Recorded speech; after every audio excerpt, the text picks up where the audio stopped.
सब कर्म मन का नाश कर हर प्राप्त कर निज आत्मा। जो लीन निर्मल ध्यान में नम कर निकल परमात्मा। सब नाश कर घन घाति हरि हरिहंत पद को पालिया। कर नमन उन जिन देव को यह काव्य पथ अपना लिया। यह काव्य पथ अपना लिया। आचार्य योगेंद्र देव द्वारा लिखित यह योगसार नामक ग्रंथ है। समस्त व्यवहार को छोड़कर एकमात्र सारभूत अपने चेतन आत्मा को ही जानने की प्रेरणा दी जा रही थी। कल 38 नंबर की गाथा हमने पढ़ी है और बहुत मार्मिक बात इसमें कह दी है कि ज्ञानी कौन है जिसे मोक्ष का कारण कहा गया है। बहुत ही सुंदर और मार्मिक भाव भरे हैं इसमें। एक बार बोलते हैं अपन गाथा। जो जीव और अजीव के गुण भेद को पहचानता है वही ज्ञानी जीव। वही मोक्ष का कारण कहा। कौन ज्ञानी है वही ज्ञानी। ज्ञानी कौन है? जिसने समय सार पढ़ा हो, जिसने घुमट सार पढ़ा हो। ये कह रहे हैं 11 अंग 9 पूर्व का पाठी हो जाए लेकिन ज्ञानी नहीं है। सब शास्त्रों को पढ़े लेकिन ज्ञानी नहीं है। और जिनको कुछ नहीं ज्ञान हो, 7 तत्व और 6 द्रव्य के नाम भी नहीं पता हो, वो ज्ञानी है। माने ज्ञानी और अज्ञानी की क्या पहचान है, हम किसे ज्ञानी कहें और किसे अज्ञानी कहें। ये कह रहे हैं जो जीव और अजीव को पहचानता है और गुण भेद से पहचानता है। जीव के गुणों से जीव की पहचान करता है, पुद्गल के गुणों से पुद्गल की पहचान करता है। हम करते हैं कि नहीं, कर पा रहे हैं कि नहीं, हमें मालूम है। हम लोग अपने आप को बहुत ज्ञानी समझते हैं। औरों की तुलना में तो बहुत ज्ञान है हमारे को। क्या इनको तो कुछ ज्ञान नहीं है, हमें तो बहुत ज्ञान है, बहुत नॉलेज है। घूमट सार की भी है, शेड़ाला की भी है, तत्वार सूत्र की भी है, भक्तामर की भी है, समय सार की भी है, कार्तिक अनुप्रेक्षा और न मालूम क्या क्या कितने ग्रंथ हमने पढ़े हैं, हम सब जानते हैं। आप जिनागम का कोई भी टॉपिक बोलो, आज कम से कम इस पोजीशन में तो है अखिल जी कि हम उस शब्द से परिचित हों। ज़्यादा व्याख्या कर पाएँ कि न कर पाएँ, लेकिन आप कोई भी टॉपिक ले लीजिए जिनागम का, हमारे ज्ञान से छिपा हुआ कुछ नहीं है। कारण शुद्ध पर्याय जानते हैं? जानते हैं साहब क्या होता है। और कोई चीज अविभागी प्रतिषेध समझते हैं कि हाँ क्यों नहीं समझते हैं, हम जानते हैं। गुणस्थान जानते हैं कि हाँ बिल्कुल जानते हैं। कर्म प्रकृतियों के बारे में कुछ भी ऐसा अटपटा शब्द बोलिए जो शब्द सामने वाले को एकदम लगे बिल्कुल नया है, लेकिन हम उस शब्द को जानते हैं कि नहीं जानते, तो हम ज्ञानी हैं या नहीं है? ये कह रहे हैं नहीं है। ये कह रहे हैं जीव अजीव को पहचानने वाले त्रियंच गति के जीव ज्ञानी है। गाय भैंस ज्ञानी हो सकते हैं, शेर का जीव ज्ञानी है, मेंढक का जीव ज्ञानी है, शिवभूति मुनिराज जैसे ज्ञानी है जिनको द्रव्य तत्व के नाम पता नहीं है। और हम जैसे पढ़े लिखे लोग उनके लिए कह रहे हैं अज्ञानी है। इसका मतलब शास्त्र पढ़ने का नाम ज्ञान नहीं है। कितने शास्त्र पढ़ें कि ज्ञानी हो जाए? ये कह रहे हैं बस 2 चीज पढ़ो और 2 में भी एक मुख्य है, अपने आप को पढ़ो। जिसने अपने आप को जाना वो ज्ञानी हो गया। ज्ञानी और अज्ञानी की पहचान अपने आप को जानने और नहीं जानने से है। यदि आपने अपने आप को जाना है, यदि आपने अपने आप को पहचाना है, अपने आप को समझा है, अपने आप को स्वीकार किया है, तो आप ज्ञानी हो गए। और गुण भेद से मैं कौन, मिरर में दिखने वाला नहीं, क्योंकि जो दिखाई देने वाला गुण जिसमें दिखाई देता है वो तो पुद्गल है। नहीं दिखने वाले को देखो। क्या बात कर रहे हो आप? नहीं दिखने वाले को देखो। नहीं दिखने वाला मतलब देखने वाला। किसी भी चीज को पहचान रहे हैं तो उसके गुणों से पहचाना या उस वस्तु के नाम से पहचाना। आप वस्तुओं को तो पहचानते हैं, लेकिन वो अजीव है, ये मूल बात पहचानने में आई कि नहीं। जीव और अजीव, इनको गुण भेद से पहचानना। गुण भेद का मतलब विशेष गुण। विशेष गुण का मतलब जीव के विशेष गुण हैं ज्ञान, दर्शन, सुख, वीर्य, चारित्र आदि, ये जीव के विशेष गुण हैं। और पुद्गल के विशेष गुण हैं स्पर्श, रस, गंध, वर्ण आदि पुद्गल के विशेष गुण हैं। तो जब कभी स्पर्श की चर्चा चले तो समझना है पुद्गल के विशेष गुण हैं, आत्मा में नहीं हो सकते। जब कभी रस की चर्चा चले तो पहले नक्की करो ये रस नाम का गुण जीव में है कि पुद्गल में है। हम सारे पौद्गलिक रसों की चर्चा करते हैं, इसमें रस आया कि नहीं, इसमें रस मिल रहा है कि नहीं। कभी कभी आत्मा को सरस कहता है, क्या बहुत सरस है, माने कभी आत्मा का सरसपना दिखाई देता है, कभी पुद्गलों में रस दिखाई देता है, कभी पुद्गलों में ज्ञान दिखाई देता है। एक दूसरे को मिला करके देखता है। गुण भेद कर कहाँ पाते हैं हम? कितना ज्ञान भरा है भाई इसमें, तो तत्वार सूत्र में कितना ज्ञान भरा है, समय सार में कितना ज्ञान भरा है। समय सार में ज्ञान भरा है। जैसे साहब मर्मी होए मर्म सो जाने, मर्म शास्त्र में नहीं है, मर्म तो ज्ञानियों के ज्ञान में है। शास्त्र में कहाँ मर्म है, ये तो पुद्गल है, पौद्गलिक शब्द हैं। इन शब्दों में ज्ञान नहीं है। इन शब्दों के माध्यम से जो ज्ञानी जीव के ज्ञान में विकास दिखाई देता है, ज्ञानी जीव के ज्ञान की निर्मलता है, उसका नाम ज्ञान है। भेद विज्ञान को ज्ञान कहते हैं, और वो भेद विज्ञान जड़ में नहीं होता। निज को निज पर को पर जान, फिर दुख का नहीं लेश निदान। निज को निज और पर को पर, इसको कहते हैं सम्यक ज्ञान, इसको कहते हैं भेद विज्ञान, इसको कहते हैं यथार्थ ज्ञान। ये जिसके हृदय में है वो ज्ञानी है। ज्ञानी की पहचान गुणों से जाना कि तुमने अपने आप को, नाम से जाना, परिवार से जाना, पद से जाना, प्रतिष्ठा से जाना, लेकिन अपने गुणों से नहीं जाना। हाँ मैं जानता हूं मेरे में बहुत गुण है। अरे तुम जिन गुणों की बात कर रहे हो वो नहीं है यहाँ। बहुत गुण है मेरे में, बहुत सरल हूँ, बहुत ऐसा हूँ वैसा हूँ, और बहुत दुनिया भर की अपनी बातें बताता रहे। कहते हैं तू पर के अवलंबन से अपने आप को जान रहा है, अपने से अपने आप को नहीं जान रहा है। तू अपने आप को ज्ञान से पकड़ रहा है क्या कि हाँ बहुत ज्ञानी। अरे क्षयोपशम ज्ञान से नहीं, ज्ञान स्वभाव से जो पकड़े उसका नाम जीव है, वो मैं हूं। क्षयोपशम ज्ञान से पकड़ में आने योग्य नहीं। क्षयोपशम ज्ञान मेरा लक्षण नहीं। इस क्षयोपशम ज्ञान की मंदता और तीव्रता होने के बावजूद भी जो ज्ञान स्वभाव है, जो ज्ञान स्वरूप है, जाननपना, देखनपना, जानने देखने वाला एक ज्ञायक तत्व, वो मैं तत्व हूं। सुख नाम का गुण मुझ में है और तलाश रहा हूं बाहर में, तो सारी गड़बड़ हो रही है। कहाँ कहाँ सुख तलाशते हैं बोलो। और फिर ये जो विशेष गुण कह रहे हैं ना, गुण भेद से पहचानता, इनको अप्लाई करके देखो, फिर समझ में आ जाएगी सब बात। सुख नाम का गुण किसमें है? रसगुल्ले में है, गुलाब जामुन में है, खाने पीने में है, घूमने फिरने में है, बाहरी वस्तुओं में है, घर बार में है, अच्छी गाड़ी में है। कहाँ कहाँ पर है सुख नाम का गुण? अप्लाई करो। यार इसमें तो बहुत मजा आ गया, इस चीज में तो बहुत मजा आ गया, इस मूवी में तो बहुत मजा आ गया। तो मूवी में मजा है, मूवी में सुख है, सुख नाम का तत्व है उसमें।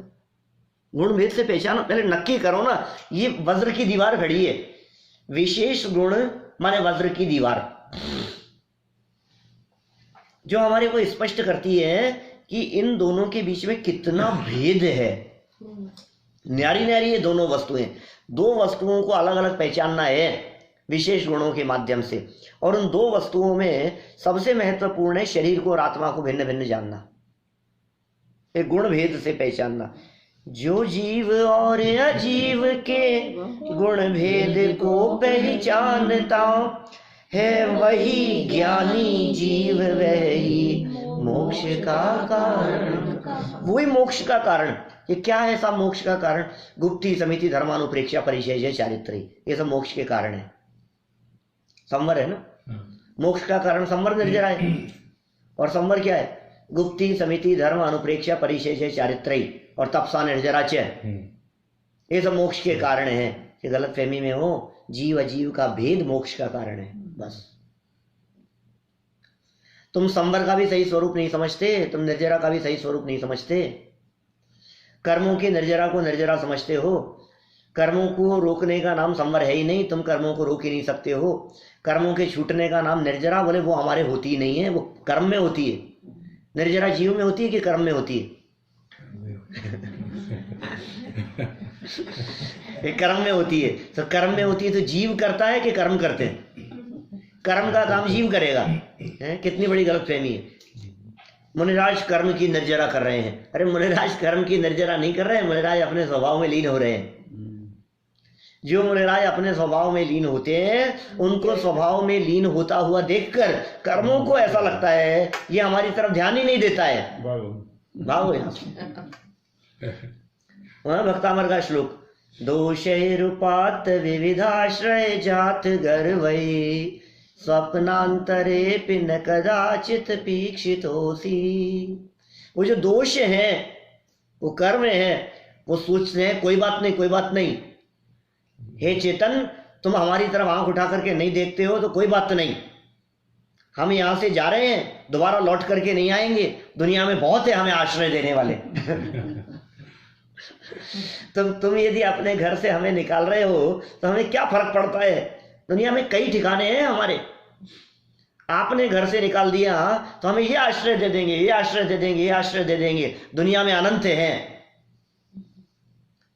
वो गर्व हो गया उनको। दोषे रूपात विविध आश्रय, जगत के जीवों का आश्रय लेकर के जात गर्वई, मानो घमंडी हो गए हो, घमंड हो गया हो उनको। ऐसे ही यहां पर कह रहे हैं, ये जीव और अजीव को पहचाना हमने क्या, तो समझ में आया हमें कि वो जो कर्म थे वो कर्म चेतन नहीं थे, वो कर्म अचेतन थे, वो कर्म जड़ थे। तो फिर जो कर्म जड़ हैं उन कर्मों का संवर, बोले जड़ का काम है।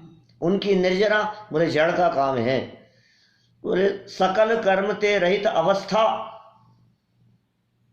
मोक्ष है ना, कि नहीं? नहीं, सो शिव स्थिर सुखकारी वो है असली मोक्ष। तो दौलत राम जी की लाइन है मोक्ष तत्व बतलाते समय, सकल कर्म ते रहित अवस्था सो शिव स्थिर सुखकारी। ये है व्यवस्था मोक्ष तत्व की। तो जो शिव रूप है, स्थिर है और सुखकारी है, परिपूर्ण सुख रूप अवस्था है, वो जीव की अवस्था है। और सकल कर्म ते रहित अवस्था ये व्यवहार से कहा जाता है। ये गुण भेद से पहचानना इसलिए कह रहे हैं कि हम बाहर में सुख की तलाश करते हैं और ये बतला रहे हैं सुख नाम का गुण, सुख नाम का तत्व तुम्हारे में है वही ज्ञानी जिसने इस बात को पहचान लिया है, वही ज्ञानी जीव। और वही मोक्ष का कारण कहा, वो ज्ञानी जीव ही मोक्ष का कारण कहा गया है। इसके अलावा दुनिया में मोक्ष का कारण और कोई नहीं है। जीव अजीव को पहचानना ही मोक्ष का कारण है। चलो आगे चले। साहब बात तो सही है आपकी, यही मोक्ष का कारण है, ये बात समझ में आ गई हमारे को। अब कह रहे हैं भाई देख हम तेरे को कितना बतलाएं, बार बार में कह रहे हैं, इतनी बार कह दी है हमने ये बात, अब तेरे समझ में नहीं आ रही है तो हम क्या कर सकते हैं। यदि तू चाहता हो मोक्ष की प्राप्ति तो आत्मा का ध्यान कर, और नहीं चाहता हो तो दुनिया में भटकता रहे, हम क्या करें। देखो 39 नंबर का था, यदि चाहते हो मोक्ष सुख तो योगियों का कथन हे जीव केवल ज्ञानमय निज आत्मा को जान दो। जब तुम गुण भेद से पहचानते हो तो तुम नक्की करो तुम्हारे में वो गुण है, सुख नाम का गुण, जो परिपूर्ण अवस्था को प्राप्त होकर के अनंत सुख में बदल सकता है। वो गुण किसमें है? ये मुझ में है। वो गुण मेरे में है। सुख नाम का गुण, वो तत्व, वो अपने में मौजूद है। तो कह रहे हैं यदि तुम चाहते हो उसको, मोक्ष सुख को, अनंत सुख को, परिपूर्ण सुख को, तो योगी ये कहते हैं मुनिराज ये कहते हैं, साधु संत ये कहते हैं, मोक्ष के मार्ग में लगे हुए जीव ये कह रहे हैं, जिन्होंने मुक्त स्वभाव को देख लिया है वो ये कह रहे हैं कि हे जीव, तुम भी केवल ज्ञान स्वरूपी अपनी आत्मा को जान लो। तुम ज्ञान स्वरूपी हो, केवल ज्ञान स्वरूपी हो, अनंत ज्ञान स्वरूपी हो। तुम में अनंत ज्ञान है, अल्प ज्ञान नहीं, अनंत ज्ञान। ये केवल ज्ञान के लिए स्वभाव शब्द का प्रयोग किया है यहाँ। क्या केवल ज्ञान मय, ऊपर देखिए सहाऊ, केवल नाण सहाऊ। केवल ज्ञान स्वभाव है हमारा। ऐसा स्वभाव से रहित तो जीव कभी नहीं होता है कि हाँ हाँ ये वर्तमान में भी है, सर्वज्ञत्व शक्ति है अंदर में। तेरा स्वभाव है, वो स्वरूप है तेरा केवल ज्ञान में। किसका है कि निज आत्मा को जान लो। लेकिन शर्त लगा ली है, निज आत्मा को वही जान पाएंगे जिनको मोक्ष की इच्छा होगी। तुम नक्की करो तुम्हें किसकी इच्छा है। प्रमोशन की इच्छा है कि मकान खरीदने की इच्छा है, अच्छी जॉब की इच्छा है कि खूब पैसा कमाने की इच्छा है, बिलियनर्स होने की इच्छा है या घर में सुख शांति की इच्छा है। तुम्हें इच्छा किस चीज की है? दो इच्छा एक साथ नहीं हो सकती है। मोक्ष की इच्छा भी और संसार की इच्छा भी हो, ये दो चीजें एक साथ नहीं हो सकती है। दिन और रात ये दो काम न हुए सयाने, विषय भोग और मोक्ष पयाने। विषय भोग भी हो और मोक्ष भी हो, दोनों परस्पर विरोधी है भाई। अंधकार और प्रकाश की तरह, दिन और रात्रि की तरह मोक्ष और संसार। विषय भोग भी चाहिए और ज्ञायक भगवान आत्मा भी चाहिए। कैसे हो सकता है? जिसको विषयों की रुचि है उसे ज्ञायक की रुचि नहीं है, जिसको ज्ञायक की रुचि है उसे विषयों की रुचि हो ही नहीं सकती है। जिसने आत्मा का रस चख लिया हो उसको विषयों का रस नहीं आ सकता। जिसको विषयों में आनंद आ रहा है, इसका मतलब यह है कि आत्मा की चर्चा बातों में है, मात्र सिर्फ बातों में है, प्रदर्शन है, दिखावा मात्र है। सच में उसे आत्मा का अनुभव नहीं हुआ। तुम्हें असली मजा कहाँ आ रहा है ये बताओ। तुम्हें इच्छा किस चीज की है? चाहते क्या हो? बोलो क्या चाहते हो? क्या बनाए? डोसे बनाए या वो क्या बोलते हैं, कौन सा साउथ इंडियन चलेगा कि मैक्सिकन चलेगा? बोलो किसकी इच्छा है तुम्हारी? किसमें आनंद है? किसमें आनंद है? अब ये जो चार ऑप्शन दिए ना, उन चार ऑप्शन में किसी एक पर टिक लगाता है। इसको ये नहीं समझ में आती है कि इनके अलावा भी कोई बात हो सकती है। बोलो ये चाहिए, ये चाहिए, ये चाहिए, ये चाहिए, बोलो क्या चाहिए आपको?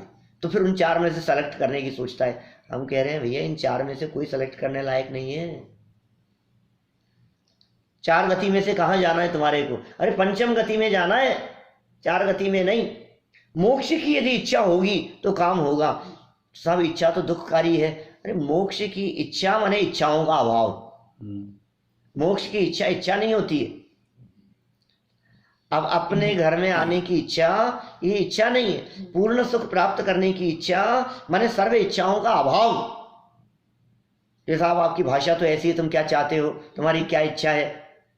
बात तो ऐसी कर रहे हो आप क्या चाहते हो? आपकी इच्छा क्या है? हम कह रहे हैं इच्छाओं का अभाव हो जाए ऐसी इच्छा है। सर्व इच्छाओं का अभाव हो जाए, नहीं एक भी इच्छा नहीं रहे कभी भी। यदि ऐसी इच्छा हो तुम्हारी तो योगी ये कहते हैं हमारा कहना मानो। भाई देखो, तुम्हें यदि दुनियादारी के काम चाहिए हो तो हमारा कहना मत मानो। तुम्हें विषय के शायद चाहिए हो तो हमारा कहना मत मानो। तुम्हें यदि और बाहरी वस्तुएं कुछ भी चाहिए हो तो हमारा कहना मत मानो। लेकिन यदि तुम सच में मोक्ष चाहते हो तो फिर हम जो कह रहे हैं तुम उसे मानो। ये योगियों का कथन है। देखो, यदि तुम अपने आप को आत्मा मानोगे ना तो क्या चमत्कार हो जाएंगे तुम सोच नहीं सकते हो। उन चमत्कारों की चर्चा इन्होंने यहाँ की है आगामी गाथा में। बहुत सुंदर मार्मिक गाथा है। इतनी सुंदर है कि आप यदि इस गाथा को याद रखो और पुरानी कही गई बातों को याद रखो तो किसी प्रकार का कोई संकट नहीं आ सकता आपके माथे पे, आपके जीवन में, आपकी लाइफ में। किसी से कोई झगड़ा नहीं हो सकता, किसी का कोई विवाद नहीं हो सकता, कोई राग द्वेष नहीं है, कोई कलह नहीं है, किसी प्रकार का कोई विवाद नहीं है। क्या कह रहे हैं? 40 नंबर की गाथा है, बहुत मार्मिक शब्द है। सुसमाधि अर्चन मित्र तार कलह एवं वंचना हम करें किसके साथ किसकी है सभी जब आत्मा। अब करो, क्या करना है तुम्हारे, बोलो। समाधि, कौन किसको समाधि कराए और कौन किसकी समाधि करे? क्या अर्चन, पूजा, प्रभु किसको अर्घ्य चढ़ाऊं मैं? क्या इसलिए देखो आप, जिनेंद्र देव की जब भक्ति की जाती है मंदिर में जाकर के, तो वहां 3 लोग का क्या है, भगवान आत्मा नहीं देखना चाहिए। जब भक्ति की है उनकी, तो भक्ति में पर्याय मुख्य है। यदि आप स्वभाव से देखोगे तो फिर किसकी भक्ति, जैसे तुम वैसा मैं, कौन किसको नमस्कार करे? माने यदि भगवान की पूजन कर रहे हैं तो आप उन्हें द्रव्यार्थिक नय से मत देखना। भगवान की पूजन और भक्ति करते समय उन्हें पर्यायार्थिक नय से देखना। पर्यायार्थिक नय से देख करके देखना कि आप पूर्ण वितरागी हैं, आप सर्वज्ञ हैं, आप अनंत सुखी हैं, आप में अनंत गुण प्रकट हो गए हैं। ये सब पर्यायार्थिक नय से देखा जाएगा उनको। आप अनंत चतुष्टय संपन्न हैं, ये पर्यायार्थिक नय से देखा गया। और द्रव्य दृष्टि से देखो तो त्रिकाली ध्रुव दिखेगा, जैसे तुम वैसा मैं, जैसा मैं वैसा तुम, कोई फर्क ही नहीं है। कोई फर्क ही नहीं है तो क्यों आए हो हमारे पास में? कोई फर्क ही नहीं है तो क्यों हाथ जोड़ रहे हो? कोई फर्क ही नहीं है तो क्यों अर्घ्य चढ़ा रहे हो? बोलो। अब ये अर्चना का निषेध कर रहे हैं यहाँ। ये कह रहे हैं यदि तुम्हें मोक्ष की प्राप्ति करनी है तो अर्चना कौन किसकी करे, कौन किसकी पूजा, कौन किसको अर्घ्य चढ़ाए। कभी अर्घ्य चढ़ाया कि जी अपने आप को? नहीं चढ़ाया है कभी। हमने चढ़ाया बहुत बार, अपने आप को अर्घ्य चढ़ाया है। अनेक बार ऐसे विधान किए हैं। सिद्ध चक्र महामंडल विधान संत लाल जी कवि द्वारा लिखा गया। वो सिद्ध चक्र महामंडल विधान जब जब करते हैं तो उसमें एक छंद आता है जहां हम अर्घ्य चढ़ाते हैं, और मैं वो सिद्ध चक्र विधान समझाते हुए बीच बीच में जब कराता हूं तो उस जगह पर ध्यान आकर्षित करता हूं। देखो यहाँ ये क्या कह रहे हैं, ये अर्घ्य किसको चढ़ाया जा रहा है? ये अर्घ्य अपने आप को चढ़ाया जा रहा है। कि साहब ऐसा कैसे हो सकता है, अपने आप को अर्घ्य चढ़ाने की अच्छी बात थोड़ी है। कि भाई साहब वहां सभी प्रकार के सिद्धों को अर्घ्य चढ़ाया है, और उसमें अतुल भाई अर्घ्य चढ़ाया भावी सिद्धों को अर्घ्य। क्या सर्व भविष्यकालीन सिद्धों को अर्घ्य समर्पित किया है। तो हम भविष्य के सिद्ध हैं या नहीं? नहीं है हम भविष्य के सिद्ध। जब भावी सिद्धों को हम अर्घ्य समर्पित करते हैं तो अपने आप को अर्घ्य चढ़ रहा है कि नहीं चढ़ रहा है? ऐसे अर्घ्य थोड़ी नहीं चढ़ाते ऐसे अपने आप को। कोई अर्घ्य लेके गए अपने आप को चढ़ाएंगे इधर, ऐसा नहीं। मैं सिद्ध होने वाला हूं, मैं परमात्मा होने वाला हूं, वो परमात्मा अवस्था मेरी लाइफ में भी प्रकट होने वाली है। ऐसी भावना पूर्वक भविष्य काल के सर्व सिद्धों को अर्घ्य, और सर्व सिद्धों में मैं भी शामिल हूं, ऐसा अपने आप को अर्घ्य समर्पित करना। लेकिन यहां तो स्वभाव की दृष्टि से बात कर रहे हैं सभी जब आत्मा, सिद्ध परमात्मा भी आत्मा है, अरहंत भी आत्मा है, आचार्य उपाध्याय साधु भी आत्मा है, सब आत्मा की अवस्थाएं हैं। तो पंच परमेष्टि की शरण मतलब आत्मा की शरण। लो खत्म बात। आगे आएगी शायद 104 नंबर की गाथा है इसी योगसार की। आपने बोला ना सेम ऐसे ही मेरे को भाव आता है। एक बार जब हमने प्रवचन साल पढ़ रहा था याद है, तो उसके मंगलाचरण में शुरू में 5 गाथाएं हैं जिसमें उन्होंने सबको नमस्कार किया। तो भूत वर्तमान भविष्य सभी सिद्धों को नमस्कार किया। तो मैंने बोला इसमें तो हमें नमस्कार कर रहे हैं। बोले हमें क्या कर रहे हैं? मैंने कहा देखो भावी भूत भावी सबको जहाँ नमस्कार किया है तो वहाँ भावी के अंदर अपने आप को भी नमस्कार हो गया ना। सही बात है, ऐसे शब्दों का प्रयोग हुआ है वहां पे। ऐसे ही मैं कह रहा हूँ जो गाथा है जो कुंदकुंड शतक के अंदर अपन बोलते हैं, अरिहंत सिद्धाचार्य पाठक साधु हैं परमेष्टिपन, सब आत्मा की अवस्थाएं। कौन शरण है? अरहंते शरणम पवज्यामी। इसका अर्थ क्या है? सब आत्मा ही है शरण। सिद्धे शरणम पवज्यामी क्या अर्थ है? आत्मा ही है शरण। साहु शरणम पवज्यामी का अर्थ क्या है? बोले आत्मा ही है शरण। क्या बात कर रहे हो? वही गाथा, सेम गाथा इस योगसार ग्रंथ में भी लास्ट में 104 के 105 नंबर की गाथा है इसी योगसार ग्रंथ की, और सेम पद्यानुवाद है दादा का। अरिहंत सिद्धाचार्य पाठक साधु है परमेष्टिपन, सब आत्मा की अवस्थाएं, आत्मा ही है शरण। मिला? कौन शतक इसमें भी ये इसकी है ये मिल गया इनको। हाँ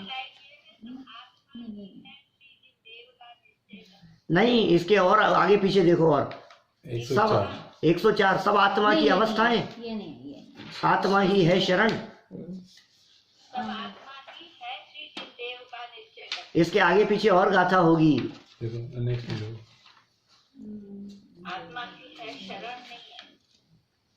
अभी तो मैं ये इसको बदल नहीं रहा मैं, वो गाथा है, सेम गाथा है। हाँ, लेकिन मुझे याद है वो गाथा, बट इसकी क्या योग सर की मैं बताऊंगा आपको। कौन-कौन शतक में है? कौन शतक में तो है ही, लेकिन यहाँ भी योग सार की यहाँ भी नहीं है, है, लेकिन वो प्राकृत की गाथा योगेंद्र देव ने भी लिखी है। सेम गाथा वो पंचपरमागम में तो है ही, पंचपरमागमों में तो है ही, और यहाँ भी है वो गाथा। क्या वो छोटी पुस्तक जो है ना, ये खोल करके बैठे हैं न्यूयॉर्क में, क्या नाम इनका, रोशनी जी, वो पुस्तक देखिए, उसमें दिखेगी आपको, छोटी वाली में। ये बड़े में तो क्या है, वो व्याख्या टीका और सब पेज बदलने पड़ते हैं ना, तो ख्याल में नहीं आता। इसमें वही जिनदेव का निश्चय कथन लिखा है 104 में। अच्छा, वही है ये योग सार, ये जो आपके पास। हाँ हाँ, अरिहंत सिद्धाचार्य पाठक साधु है परमेष्ठिपण सब आत्मा ही है, श्री जिनदेव का निश्चय कथन। और 105 आगे देखिए, वो अलग है, वो तो आत्मा ही ब्रह्म विष्णु।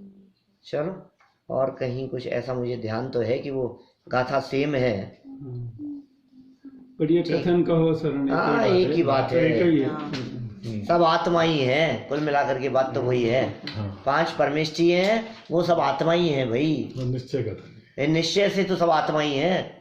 इसका मतलब अरहंत को देखो, उस समय अरहंत दिख रहे हैं कि आत्मा दिख रहे हैं?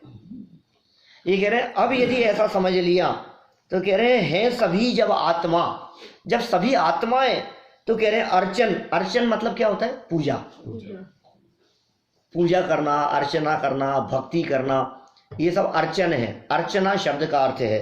तो ये कह रहे हैं सुसमाधि, पहला शब्द दिया सुसमाधि। कौन समाधि करे? समाधि किसकी? समाधि का मतलब क्या होता है? कौन समाधि तो पर्याय में होगी, हम तो सब आत्मा हैं। समाधि तो एक अवस्था का नाम है।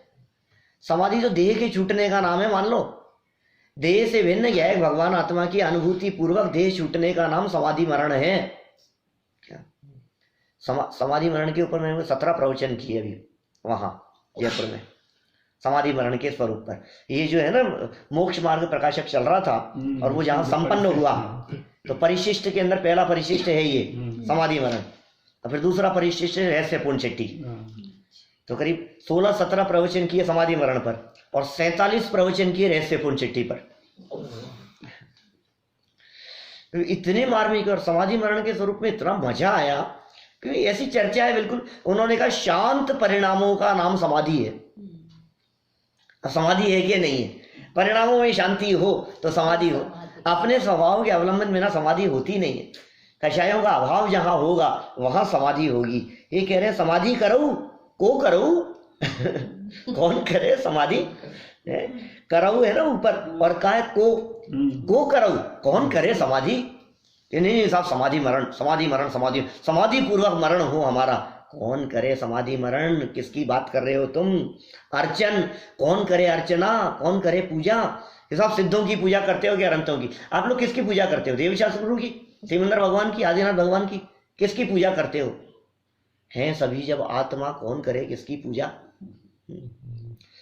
प्रभु तेरे मेरे अंतर को अविलंब निरंतर से भर दो।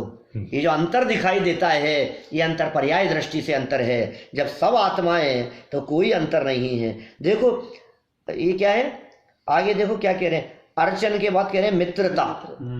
अब किससे मित्रता करें और किससे शत्रुता करें?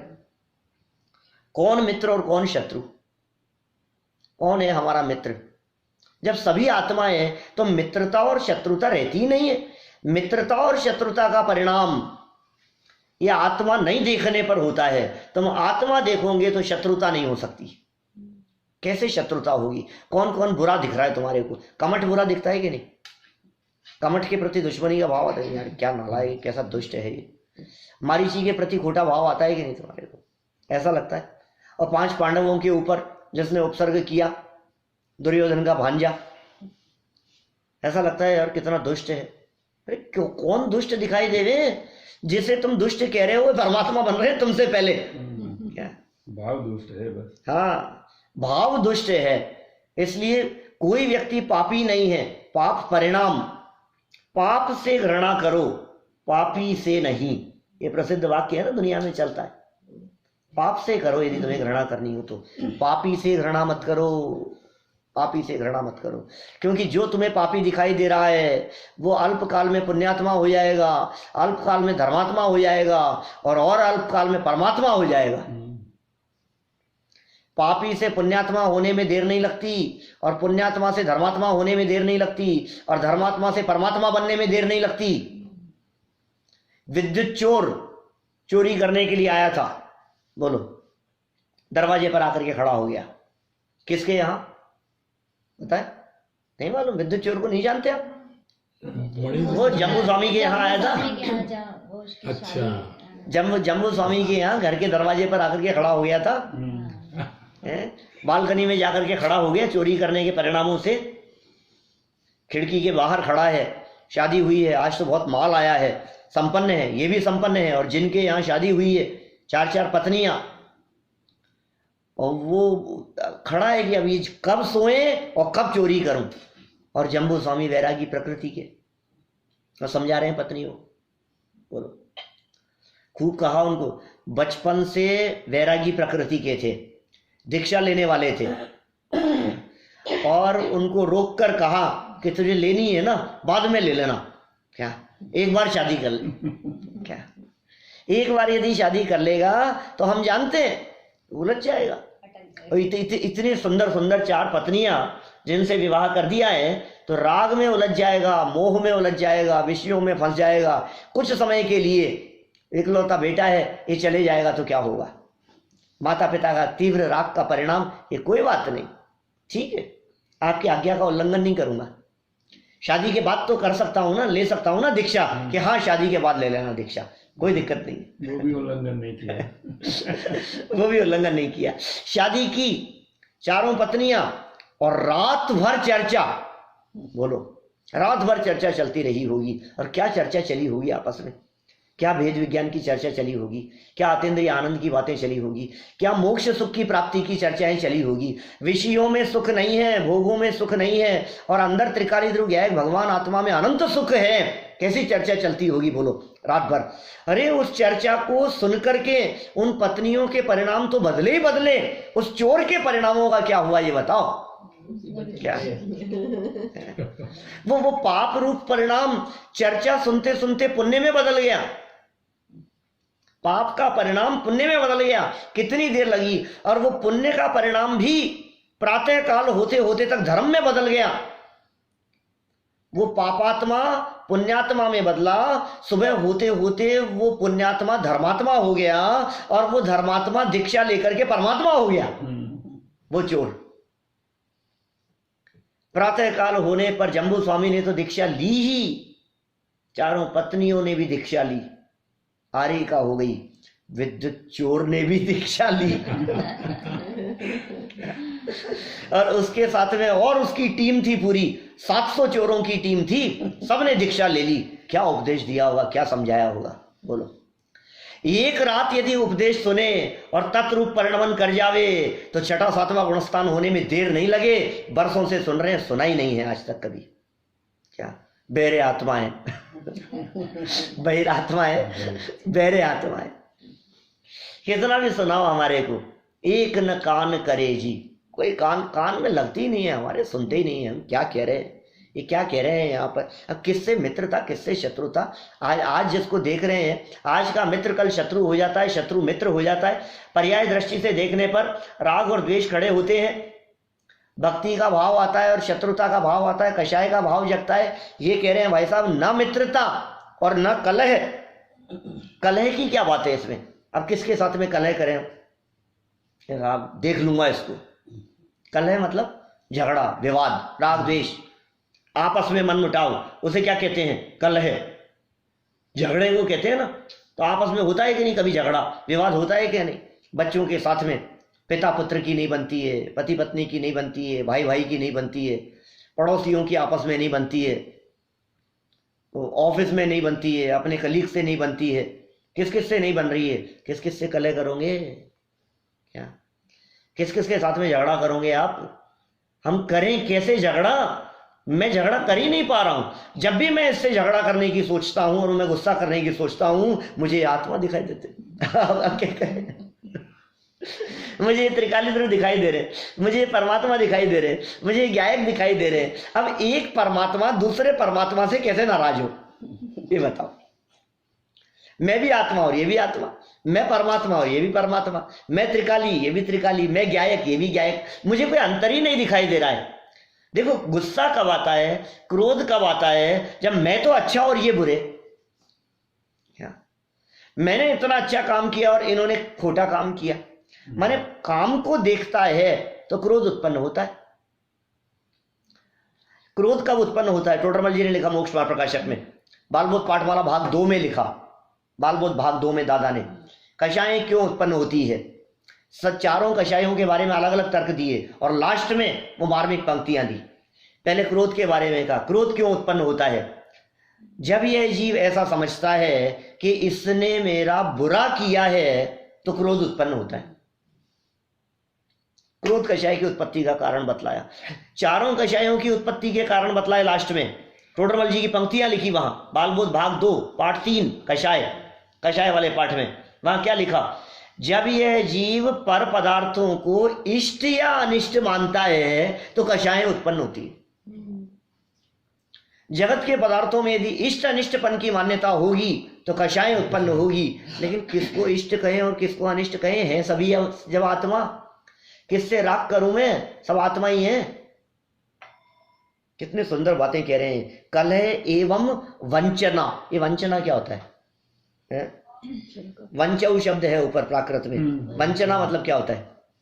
वंचना माने होता है छल, वंचना होता है मायाचारी, वंचना माने धोखा। हम करें किसके साथ? किसको धोखा देवें? साहब इसने मेरे को धोखा दे दिया। अरे कौन किसको धोखा दे सकता है? मायाचारी कि साहब ये तिर्यंश है, मैं मनुष्य हूं, कि सब आत्मा है, कोई तिर्यंश नहीं है और कोई मनुष्य नहीं है। अब हिंसा हो सकती है, अब किसी को मार सकता है, अब अभक्ष्य भक्षण हो सकता है। बोलो, हो सकता है ऐसा? अभक्ष्य भक्षण कर लेंगे। अब आप निगोदिया जीव कैसे? वो भी परमात्मा है और हम भी परमात्मा है। अब आप आलू खा सकते हैं? एक परमात्मा दूसरे परमात्मा को कैसे खाए? बोलो। जमी गंध खा सकते हैं, अभक्ष्य भक्षण हो सकता है। नॉनवेज आदि की तो बात ही नहीं है। क्या शराब मद्य मांस मधु के सेवन की तो चर्चा ही नहीं है। यहां तो जमी गंध और अभक्ष्य पदार्थों के सेवन की बात चल रही है। हो सकता है क्या? नहीं हो सकता है। कब? जब आप अपने आप को परमात्मा मानोगे तब। हूं परमात्मा छू, बद्धा जीव परमात्मा छे, ये कब निकलेगी आवाज? अंदर में अपने आप को परमात्मा स्वीकार करो तब निकलती है आवाज। घास के तिनके पर पांव नहीं रख सकता। गुरुदेव है कैसे एक व्यक्ति पैर रख दिया फूल के ऊपर, कैसा लगता था उनको कि अनंत माता पिता है तेरे पूर्व भावों के, तुझे पता है? ये किसने देखा? ये किसने देखा? हम कह रहे हैं ना, अंदर में देख करके। जैसे हम हैं, जैसा हमारा स्वरूप है, जैसा हम सुख दुख का वेदन करते हैं, वैसा ही ये करता है। कोई फर्क नहीं है, रंच मात्र फर्क नहीं है। जो निगोद में सोई मुझ में, सोई मोक्ष मिल जाए। ये सब अंतर दिख रहा है हमारे को। अंतर यही ऊपरी ऊपर का अंतर है। अंदर से देख, कपड़ों के अंदर सब एक जैसे हैं, शरीर के अंदर सब एक जैसे हैं, क्या फर्क है? सब समान है। क्या कह रहे हैं? छल नहीं कर सकता, धोखा नहीं दे सकता, मायाचारी नहीं कर सकता। ये साहब हम तो नहीं करेंगे, कोई बात नहीं, हमने तो आत्मा समझ लिया। लेकिन वो तो करता है ना मेरे साथ में। क्या बंद कर दे भाई? मैं तो नहीं करूंगा, कोई बात नहीं, मैंने समझ लिया कि सब आत्मा है, मैं किसको धोखा दूं? मैं नहीं देता किसी को भी धोखा, मैं छल नहीं करता। लेकिन अब वो मेरे साथ में धोखा दे रहा है, अब क्या करूं मैं? कह रहा वो भी आत्मा है, धोखा दे ही नहीं सकता। वो अपने स्वभाव को ही धोखा दे रहा है। क्या गजब बात कही है। इन गाथाओं को पढ़ करके इतना मजा आता है, मैं तो गुनगुनाता रहता हूँ चलते फिरते, यहाँ भी, जयपुर में भी, इंडिया में भी, इन गाथाओं में मजे आते रहते हैं। चलते रहना चाहिए। अतुल भाई की गाड़ी में चलता रहती है बस गाथाएं, मजा आता है, पूरे सफर में वही चलती रहती है, वही गुनगुनाते रहो। अरे आर्जव तो याद कर रहा है, ये यहाँ तक की तो गाथाएं उसको याद हो गई सब। प्राकृत नहीं, ये हिंदी पद्यानुवाद। हिंदी पद्यानुवाद पढ़ते हुए भाव आता है, मर्म समझ में आता है। आप गुनगुनाते रहो, अर्थ करने की जरूरत नहीं। इतना सुंदर पद्यानुवाद है कि अर्थ करने की जरूरत ही नहीं। हम करें किसके साथ किसकी किसकी बुराई करें और किसका राग द्वेष करें। 4 जने बैठ करके 5वें की बुराई कर रहे हैं, अरे वो भी आत्मा है, तुम किसकी बुराई कर रहे हो? किसकी बुराई करें, किससे झगड़ा करें, हम किसके साथ में वाद विवाद करें? यहाँ वाद विवाद होता ही नहीं, वाद विवाद का सवाल ही नहीं। देखो पढ़ो गाथा वापस क्या कह रहे हैं। सुसमाधि अर्चन मित्रतार कलह एवं वंचना, हम करें किसके साथ किसकी है सभी जब आत्मा। सभी में कौन? चींटियां भी, मक्खी मच्छर भी। अब तुम्हारे को ये नहीं सुहा रहा है, ये लेज़ार्ड नहीं सुहा रही है तुम्हारे को, ये कॉकरोच नहीं सुहा रहे हैं तुम्हारे को। अरे आत्मा ही जैसा मैं हूं वैसी ही, मुझे और इनमें कोई अंतर नहीं। अब इनके प्रति जो द्वेष बुद्धि है वो मिट जाती है। ये बहुत अच्छे हैं साहब, इनके प्रति जो राग है वो मिट जाता है। न परमात्मा के प्रति राग होता है और न ही उनका विरोध करने वालों के प्रति द्वेष बुद्धि होती है। कोई व्यक्ति आपके मंदिर में आकर के चोरी करता हो, चोर हो, आप उसे आत्मा देख सकते हैं? आत्मा है, ये चोर है, डाकू हैं, बदमाश हैं, हत्यारे हैं, अपराधी हैं। कैसे कैसे व्यक्तियों को, एक बार दृष्टि में ऐसे व्यक्तियों को घुमा करके देखो और फिर देखना कि क्या हम उन्हें आत्मा समझ रहे हैं। क्या लगता है आपको कि हम उन्हें आत्मा समझ रहे हैं? तो गुस्सा आता है हमारे को, तो क्रोध भाव जागृत, इसने ऐसा क्यों कर दिया। मुझे बर्दाश्त नहीं है बिल्कुल भी ये बात कि सुन, जो काम उसने किया है ना, वो काम तू भूतकाल में अनंत बार कर चुका है। क्या बिगड़ रहा है किसी के ऊपर? ऐसा कौन सा पाप है जो पाप हमने ना किया हो भूतकाल में? अनंत बार सप्त व्यसनों में से कौन सा व्यसन है जो अनंत बार ना किया हो? बोलो। शुभ भाव की बात भी करो, अशुभ भाव की बात भी करो, पाप की बात भी करो, पुण्य परिणाम की बात भी करो।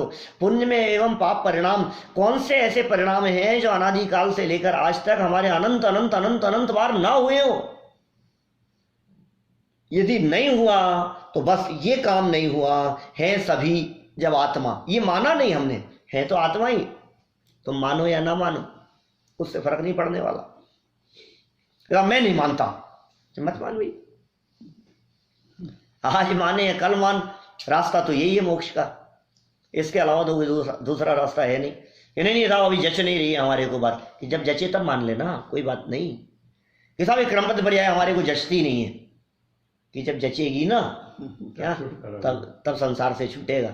अभी जच नहीं रही है, उसका कारण ये, कल आपने भी एक बात कही थी शाम को खाना खाते समय, अभी दिल्ली दूर है, जचेगी कैसे? ऐसे जिनका संसार लंबा होगा उन्हें ऐसे भाव नहीं आएंगे तो क्या होगा? क्या माने उनको ये भाव आ रहे हैं, इसमें कोई आश्चर्य की बात नहीं है। उनको यदि ये तत्व ज्ञान का विरोध करने का भाव आ रहा है तो कोई आश्चर्य की बात नहीं है, लेकिन हम तो उन्हें आत्मा समझते हैं। देखो आप गुरुदेव कैसे देखते थे भाई, गुरुदेव का जीवन कैसा लगता है। बद्धा भगवान छे, भूलेला भगवान छे, क्या बात कर रहे हैं। काले झंडे दिखा रहे हैं, बुराइयां लिख करके भेज रहे हैं, उनके बारे में ऊटपटांग बातें लिख लिख करके आ रही है, न्यूज़पेपर्स में छप रही हैं, तो भी भूले हुए भगवान है, भूले हुए भगवान। अपन पढ़ नहीं पा रहे, ऐसी बात है। अपन बोलो, अपन पढ़ नहीं पा रहे हैं। कौन झेल सकता है उन बातों को? ये वो व्यक्ति झेल सकता है जिसने अपने आप को आत्मा स्वीकार किया। ये झेलने की पावर आ जाती है। कल मेरे से कौन पूछ रहा था इससे क्या मिलेगा, वो एक नया व्यक्ति था ना जो सामने बैठा था भोजन करते हुए, वो लड़का क्या नाम है? जिनेश। वो पूछ रहे थे इसके मतलब क्या, आखिर क्या होगा फिर, मतलब कौन सी जगह पे पहुंचेंगे आप? ये सब समझ में आ रही है, मैं अभी जुड़ा हूं और ये सब पढ़ना शुरू किया है, लेकिन फिर आप क्या सोचते हैं फिर इसके बाद में क्या होगा? कहाँ पहुंचेंगे आप, कहाँ जाएंगे? देखा, एक बार आत्मा को स्वीकार करे तो तुम सोच नहीं सकते तुम्हें क्या मिल गया है, क्या निधि मिल गई है तुम्हारे को। वज्र पड़े माथे पर, उसको झेलने की पावर आ जाती है क्या? घर बार छिन जाए, घर से निकाल दे, बोलो, तलाक हो जाए, पत्नी का अपहरण हो जाए, बच्चे की हत्या हो जाए, क्या हमारी आंखों के सामने आकर के कोई व्यक्ति गोलियां मार दे बेटे को और हम आंखों से देख रहे हैं। रागी द्वेषी जीवों की हालत ऐसी है कि महीनों तक वो दृश्य दिमाग से निकले नहीं। वो पावर मिलती है आपको, क्या पावर मिलेगी? आत्मा है हम, आत्मा। आत्मा जानते हो किसे कहते हैं? तुम्हारी बंदूक असर नहीं कर सकती हमारे ऊपर, उसका नाम है आत्मा। बम विस्फोट मुझे उड़ा नहीं सकता। तुम स्वीकार करते हो क्या इस बात को? सामने वाला व्यक्ति तेज स्पीड से गाड़ी ला करके रोकता है, धड़कन नहीं रुकती है, तुम समझते हो अपने आप को आत्मा? जो आत्मा समझता है अपने आप को, आत्मा की समझ ही ऐसी है भाई साहब कि जिसमें सारे संकट मिट गए, कि सब लॉस हो गया मेरे को। कि सुन, आत्मा है, अनंत गुण में से एक का भी लॉस नहीं होता। किसकी बात कर रहा है? भक्तामर का 15 नंबर का श्लोक अर्थ कर चुके हैं आप लोग, द्रव्य दृष्टि पे घटित करो। कौन सा श्लोक? चित्रम किमत्र यदि ते त्रिदशांगनाभिर्नीतं मनागपि मनो न विकार मार्गम कल्पांत काल मरुता चलिता चलेन किं मंदराद्रिशिखरम चलितम कदाचित। 22 तक पहुंच गए ना? 15वें की बात कर रहा हूं मैं तो। बोलो क्या अर्थ है इसका? संस्कृत बोलने पे अर्थ समझ में आता है कि नहीं? वो कुछ मूल शब्द हैं, उससे अर्थ याद आ जाता है कैसे। वो जो प्रलय होगा। हाँ, क्या है बोलो? चित्रम। चित्रम शब्द का क्या अर्थ होता है?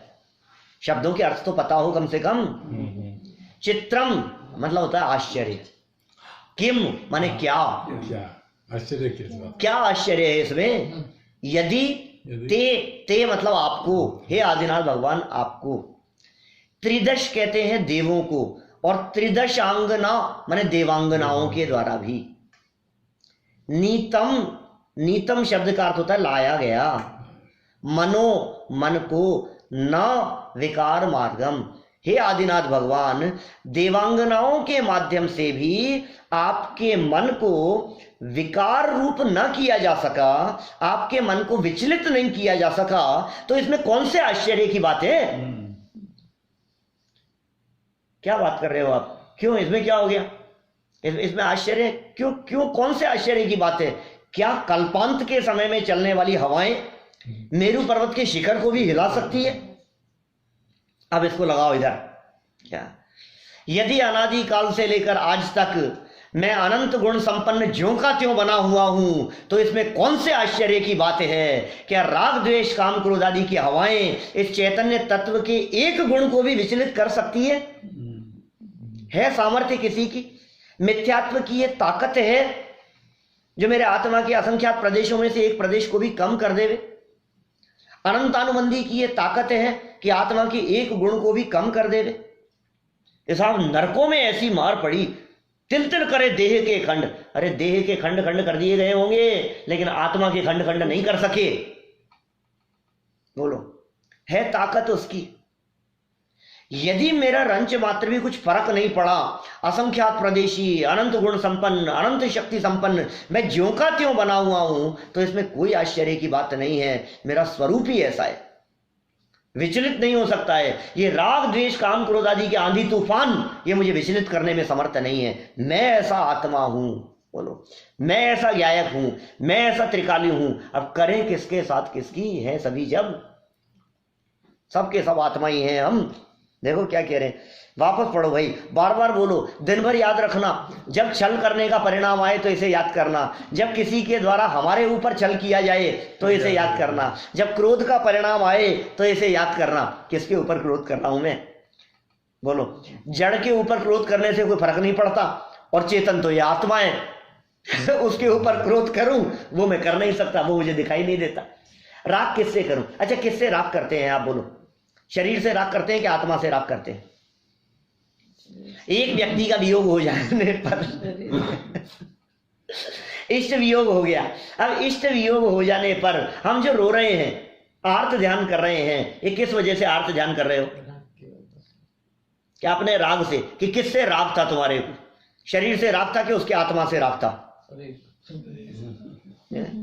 कि साहब आत्मा से राग था। कि आत्मा से राग था तो आत्मा तो अमर है, आत्मा तो मरती नहीं है, तो चले गया है। तो उससे राग था तो वो तो बात बनती नहीं है, तो दुखी होने का क्या सवाल है? आत्मा तो मरती नहीं है। कि नहीं साहब शरीर से राग था, तो शरीर से राग था तो काय को रो रहे हो? शरीर तो रखा है, यहीं पड़ा है क्या? जिससे तुम्हें राग था वो तो तुम्हारे साथ में है, अब तुम काय को रोते हो? इसको पता ही नहीं है मैं किससे राग कर रहा हूं, मैं किससे द्वेष कर रहा हूं, मैं क्यों राग कर रहा हूं, मैं क्यों द्वेष कर रहा हूं, मैं क्यों कषाय कर रहा हूं। ये सारी कषायों के मिटने का उपाय बतला दिया। अपने आप के आत्मा की स्वीकृति, इसका नाम कषायों का मिट जाना। बोलो, इस स्वीकृति मात्र से कषाय मिट जाने का मतलब अनंतानुबंधी मिट गई। बोलो, बहुत बड़ा पार्ट मिट गया है, बहुत बड़ी आफत मिट गई है। अनंतानुबंधी चले जाने का मतलब गया 90,999 में से 90,000 चला गया, अब क्या बच गया है? अनंतानुबंधी चले गई, कुछ नहीं है। अब कषाय मिट गई है, अब हमें अकषाई दिखाई दे रहे हैं। कैसे हो गया ये? अकषाय स्वभाव के अवलंबन से। चलो आगे वाली भी पढ़ेंगे, पहले इसी को वापस पढ़ते हैं। याद करना गाथा, ये 2 पंक्तियां याद करना, क्या हर समय याद आनी चाहिए। घर गृहस्थी में, दुकान पर, हर जगह पर, बिजनेस में, ऑफिस में, उठते बैठते हर प्रसंग पर ये गाथा याद आनी चाहिए। जिनेंद्र देव की भक्ति करती समय भी ये सब द्रव्य दृष्टि से, कि हाँ कभी कभी द्रव्य दृष्टि से देखो और कभी पर्याय दृष्टि से देखो, और फिर द्रव्य दृष्टि और पर्याय दृष्टि दोनों को देख करके क्या कहो कि हे परमात्मा, पर्याय दृष्टि से देखता हूं तो आप परमात्मा दिखाई देते हो, और द्रव्य दृष्टि से देखता हूं तो मुझे लगता है कि अपने स्वभाव का अवलंबन लेकर तुम्हारे बगल में आकर बैठ सकता हूं। तुम्हारे पास में यदि आकर के बैठना हो तो तुम्हारे ऊपर दृष्टि नहीं है सभी, जब आत्मा इस पर दृष्टि दूंगा तो तुम्हारे बगल में आकर के बैठूंगा।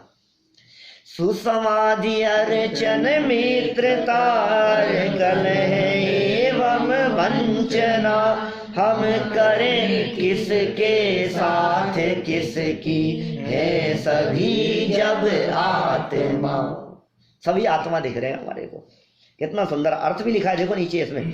अहो कौन समाधि करे, कौन पूजन करे, कौन छुआछूत करके अपने आप को ठगे, अपने आप को ठगे छुआछूत करके। ऊपर छुआछूत शब्द का प्रयोग किया है, छोपू अछोपू शब्द है प्राकृत में। छुआछूत, ये छूने लायक है नहीं, इसको मत छुओ, ये अपवित्र हो गया, ये अस्पृश्य है। क्या बात कर रहे हो आप? कौन किसका छुआछूत? ये नीच जाति कुल वाला है, हम उच्च जाति कुल वाले, सब आत्माएं हैं। कौन सी नीच जाति कुल दिखाई दे रहा है तेरे को? एक शूद्र है, ये छूने लायक नहीं है, तुमने इसको छू लिया। क्या सब आत्माएं, छूने अछूने की बात ही नहीं है। अपने आप को ठग रहे हो आप इस प्रकार की बातों को कह करके कि साहब ये हिंदू है, ये मुसलमान है, ये जैन है, ये जाति वाला है। सब आत्माएं हैं, सब आत्माएं। कौन किसको ठगे? और जगह अपने आप को ठगने की बात कह रहे हैं। क्या अपने आप को ही ठग रहे हैं सच में हम? जैसा मैं बहुत बड़ा बिजनेसमैन हूं, मैंने बहुत कमाया है। ये कमाया है कि ठगा है? मैंने तो बहुत कमा लिया साहब मैंने। जब मैं यहाँ आया था ना यूएस में, तब कुछ भी नहीं था मेरे पास में, और आज देखो कितना कमाया है। कमाया नहीं है, तूने अपने आप को ठगा है, ठगा गया है, अपने आप से ठगा गया है। कौन किसको ठगे, कौन किससे मैत्री करे और कौन किससे कलह करे। मित्रता भी आ गई और कलह भी आ गई, शत्रुता भी आ गई और मित्रता भी आ गई। कौन किससे करे? जहां देखो वहां आत्मा ही है, जहां देखो वहां आत्मा दिख रहे हैं, आत्मा दिख रहे हैं, आत्मा दिख रहे हैं। चलो इसी तरह की बात आगे कह रहे हैं। बहुत सुंदर मार्मिक गाथाएं हैं। 41 नंबर गाथा देखिए क्या कह रहे हैं। गुरु कृपा से जब तक किया तम देव को नहीं जानता, तब तक भ्रमे कुतीर्थ में अरनाथ हे जन धूर्तता। हमने कह तो दिया सब आत्माएं, सब आत्माएं। क्या ये हमारे कहने से हम जानते हैं? हमारे कहने से कोई फर्क नहीं पड़ेगा। तुम्हारे में जो धूर्तता भरी है ना क्या वो इतनी आसानी से छूटने वाली नहीं है। तो क्या करें उसके लिए, उस धूर्तता को छोड़ने के लिए क्या करें, बोलो। गुरु कृपा से, गुरुदेव की कृपा से। क्या बात कर रहे हो साहब, यहां भी गुरुदेव की बात आ गई कि हाँ हाँ, जब तक वीतरागी संतों की कृपा नहीं होगी, कृपा मतलब उनका उपकार है भाई। कल हमने बोली थी ना लाइनें, ये तो देशनालब्धि भी। हाँ, देशनालब्धि की बात है। वीतरागी संतों का ये बड़ा उपकार है। क्या उपकार है? सुख शांति का ये बताया भंडार है। इसी का नाम गुरु कृपा है। गुरुदेव की कृपा से, वीतरागी संतों की कृपा से, उनके उपदेश से, अरे उनके द्वारा लिखी गई इस वाणी से, जो वाणी हमारे पास में उपलब्ध है। आज यदि भगवान महावीर स्वामी की वाणी हमारे पास तक उपलब्ध है तो वो गुरुओं की कृपा से उपलब्ध है, इन संतों की कृपा से उपलब्ध है। इसलिए गुरु कृपा से जब तक ये आत्मदेव को नहीं जानता, जब तक तू आत्मदेव को नहीं पहचानेगा उस कृपा से, उस देशनालब्धि के माध्यम से, तब तक भ्रमे कुतीर्थ में, कुतीर्थों के अंदर भ्रमता रहे। आत्मदेव को मत जान। ये कुतीर्थ के कई तरह के अर्थ हो सकते हैं। कुतीर्थ का एक तो अर्थ हो गया मिथ्या तीर्थ, इन्होंने अर्थ किया है विशेष अर्थ में, बहुत अच्छा अर्थ किया है इन्होंने, वीर सागर जी ने। क्या किया? कुतीर्थ का एक अर्थ किया, कु मतलब खोटा और तीर्थ का, तब तक भ्रमे कुतीर्थ में। आत्मा को नहीं जाना तो कभी गुरुद्वारे में जाता है, कभी मस्जिद में जाता है, कभी और कहीं जाता है, कहाँ कहाँ ठिकानों पर घूमता रहता है, गिरी पर्वत कंदराओं में, गुफाओं में, इधर उधर मंदिरों में, सब तरफ घूमता रहता है। भ्रमे कुतीर्थ में, खोटे तीर्थों के अंदर घूमने की बात कही तो कहा नहीं नहीं साहब, हम तो खोटे तीर्थों में नहीं घूमते साहब, हम तो शिखर जी जाते हैं, हम तो गिरनार जी जाते हैं, हम तो जो तीर्थ हैं अपने उन्हीं तीर्थों पर जाते हैं, उनको कुतीर्थ कैसे कह सकते हो आप? तो इन्होंने कु शब्द का अर्थ किया है पृथ्वी। क माने पृथ्वी, क शब्द का अर्थ होता है, क अक्षर का अर्थ होता है पृथ्वी, ख माने होता है आकाश। आप जानते हैं ये अर्थ? क माने पृथ्वी और ख माने आकाश और ग माने जनवाणी। खग, खग शब्द का जो प्रयोग किया है, खग माने क्या होता है? खग माने होता है पक्षी, ख माने होता है आकाश और ग माने गमन करने वाले। ग से गमन लिया तो आकाश में गमन करने वाले जो होते हैं उन्हें कहते हैं खग। क्या? सुर असुर खगादिप जेते, मृग जो हरिकाल दलेते, मणि मंत्र तंत्र बहु होई, मरते न बचावे कोई। चौथे नंबर का छंद है पांचवी ढाल का, पांचवी ढाल का चौथा छंद है, आचरण भावना है, दौलत राम जी ने लिखा चेड़ाला में। सुर असुर खगादिप, तो खग शब्द का अर्थ किया वहां विद्याधर। ख माने आकाश, ग माने गमन करना, तो जो आकाश मार्ग से गमन करते हैं ऐसे विद्याधर, वो बचाने में समर्थ नहीं है तेरे को। या क का अर्थ क्या है? पृथ्वी, और कु माने पृथ्वी और तीर्थ माने सारे तीर्थ। इस धरती के जितने भी तीर्थ हैं, सारे तीर्थों में तुम भटकते रहो, कुछ नहीं होगा। कहां कहां नहीं गए हम? शिखर जी गए कि नहीं? अब तो कल्याण हो गया साहब। एक बार जो शिखर जी की यात्रा करे आए, एक बार जो पंच तीर्थ की यात्रा करे आए, एक बार जो गिरनार जी जाए, सब तीर्थ हो गए साहब। अपने तो सारे तीर्थ कर लिए। हिंदुओं में 4 धाम की यात्रा कर ली हमने। अपने यहाँ भी ऐसे 4 धाम कहते, सब में शिखर जी चले गए, गिरनार जी चले गए हैं, चंपापुर जी, पावापुर जी चले गए, 4 धाम हो गए हमारे। 4 धाम की यात्रा, सब निर्वाण क्षेत्र हो गए। कैलाश का तो ठिकाना नहीं है, बाकी ये सब 4 धाम, 4 स्थानों से जहां जहां मोक्ष गए हैं। ये कह रहे हैं कुतीर्थों में भटकता रहेगा। कब तक भटकता रहेगा तू इन कुतीर्थों में? कहां कहां जाएगा भगवान की तलाश करने के लिए? तब तक भ्रमे कुतीर्थ में अर ना तजे जन धूर्तता। धूर्त किसे कहते हैं? धूर्तता मतलब भी होता है मायाचारी। तू ये समझ रहा है कि मैंने धर्म कर लिया है और असली धर्म हो नहीं रहा है, इस धूर्तता को तज नहीं रहा है तू। कब तक की बात कह रहे हैं? जब तक आत्मा को नहीं जाना है तब तक की बात कह रहे हैं। और यदि तूने आत्मा को जान लिया है फिर कोई झगड़ा नहीं है, फिर कोई विवाद नहीं है। आत्मा को जान लेने के बाद में तू चाहे घर में रहे चाहे वन में रहे, जो निज में समाये रहते हैं। कहाँ रहे? बेडरूम में रह सकते हैं कि नहीं? किचन में रह सकते हैं कि नहीं? हैं? और रेगिस्तान में और जंगल में और दुकान में, कहीं भी रहो ना, क्या फर्क पड़ता है?